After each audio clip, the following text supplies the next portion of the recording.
जी हाँ बम जी, आप देवघर के रास्ते में 80 किलोमीटर की दूरी तय कर चुके हैं। यहाँ से देवघर की दूरी मात्र 20 किलोमीटर है।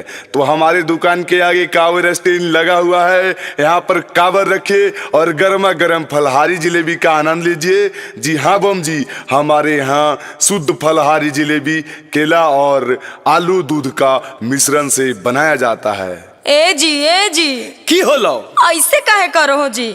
तनी फलहारी जलेबी खिला दे हो ने। हो गलो ने तो ड्रामा चालू।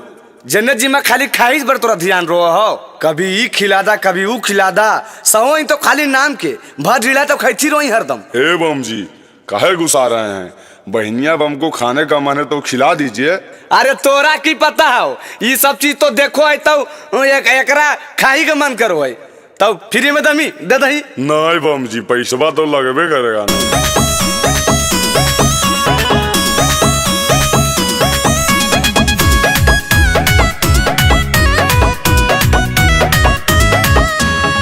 लाल लाल जलेबी देखी दरसो है मनमा, एक दुकानदार रखी लादा सजनमा। लाल लाल जलेबी देखी दरसो है मनमा, एक दुकानदार रखी लादा सजनमा।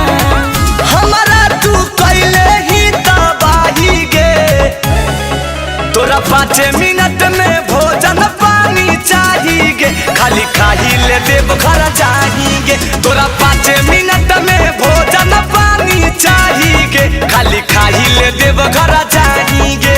बोलबा बोलबा बोलबा बोलबा आगे देखिए देखी ई सब न देव घर जा लिया, खाली तू ही को देव घर जा रनिया। जी हर कंचर पर देते रहो, चल चल ना देख लगी।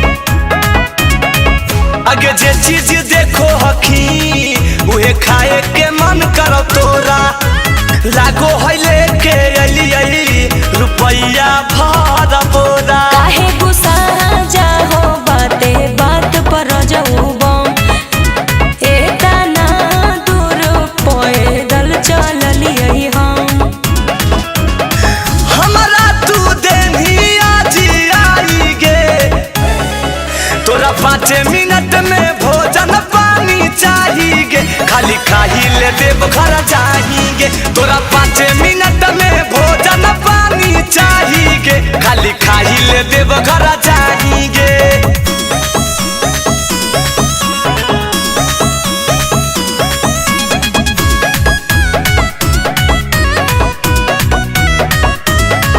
तोरा चक्कर में आ जाओ लगौना होतै के जल ढाली, खाली नामे के हखी के धनिया तू फलहारी।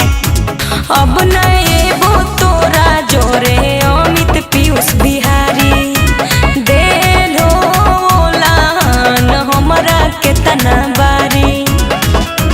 बोलै ने औरी की तोरा चाहिए, तोरा 5 मिनट में भोजन पानी चाहिए, खाली खाही ले देव घर चाहिए। तोरा 5 मिनट में भोजन पानी चाहिए, खाली खाही ले देव घर